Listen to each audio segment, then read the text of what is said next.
commentaire le plus fantastique que j'ai eu. C'est une dame qui m'a dit « Monsieur Dion, je ne regrette qu'une chose, c'est que vous n'ayez pas eu d'examen.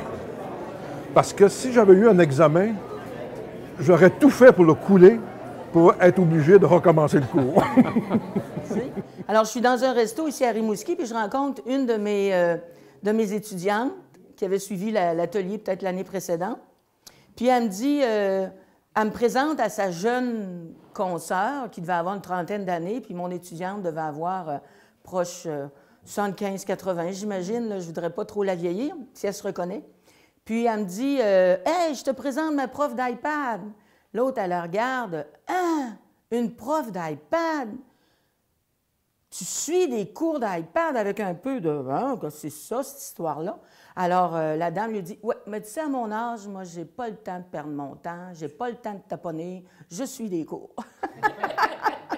Puis à ma tante, il y a une madame qui était là, qui avait l'air un peu plus âgée. On lui donnait 75, peut-être 80.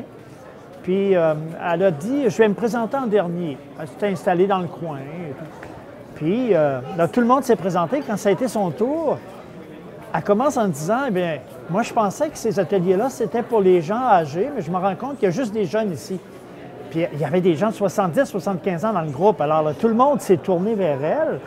On lui a demandé, « Madame, vous avez quel âge? » Elle avait 95 ans. Oh. 95 ans, puis elle suivait encore des formations.